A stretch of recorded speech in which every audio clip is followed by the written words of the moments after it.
Ni tiako azavaina loany angamba voalohany aloha mamerina ny fisaorako namako tonga eto rehetra indrindra misy transport amin'ny esaka nataony teo zay amin'ny fanampiana ny fédération. Point anaiky telo no tiako resana amitsika. Voalohany resaka Qatar. Lasa tsika ty moko ndraindraiky raha tsy mikasika antsika ny mamantsika.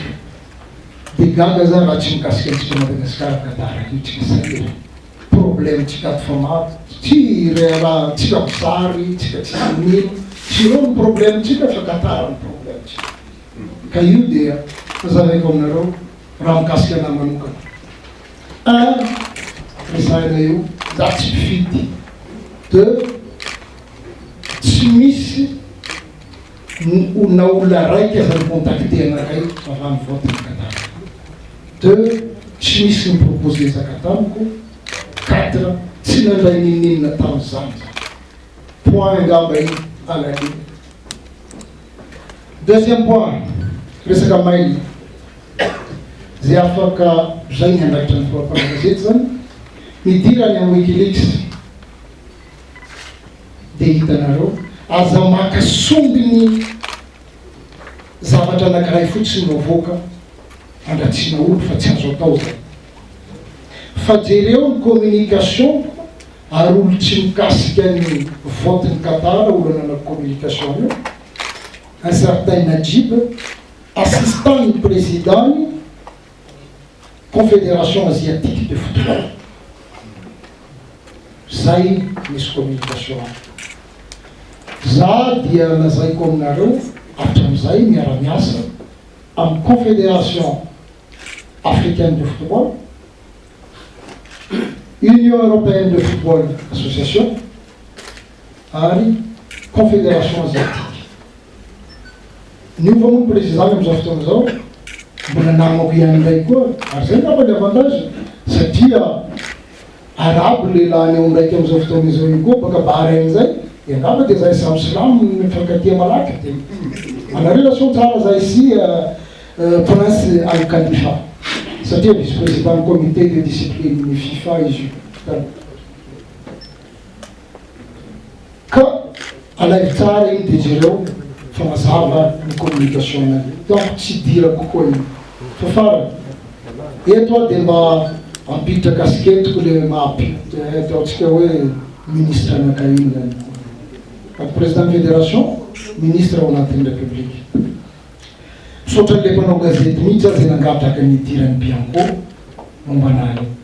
Ary za mihitsy sy nandositra zava zany nandeha tamin'ny Bianco voalohany maly za tany. Nanao dépôt-ny anisan'ireo ministre fa nidéposé ny déclaration de patrimoine za dia fandraisaka kely koa ny momba nio en aparté tamin'ny deuxième Bianco. Ary maniraka anareo koa zay mahay manao investigation ampionareo Bianco nareo zay te ampigadra anakay regny ampionareo Bianco amizay raha torotonareo azy hoe ty le izy raha tsy hitanareo koa Bianco amizay mazava tsara iny tsisy problème.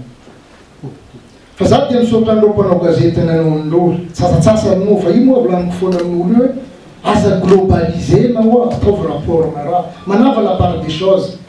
Za tsy atakely mpanao gazety rehetra eto Antananarivo zany vitsy anisa miatake ana ity.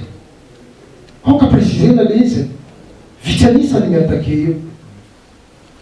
Ka za misaotra an'ireo miatake reo am'izao fotoana zao misaotra azy za satria io fitondrana ny ekeko idirako io dia tena sarotiny mihitsy manome baiko anay ny président de la république sy ny prime ministre mba ho fanajana ny tany tandalana sy ny fampiarana ny bonne gouvernance.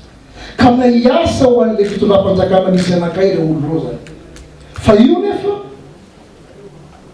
tsika aza manao hoe rehefa ampiarana ny lalàna nareo foana ampiarana azy fa zay tsy ampiarana azy. C'est pas comme ça.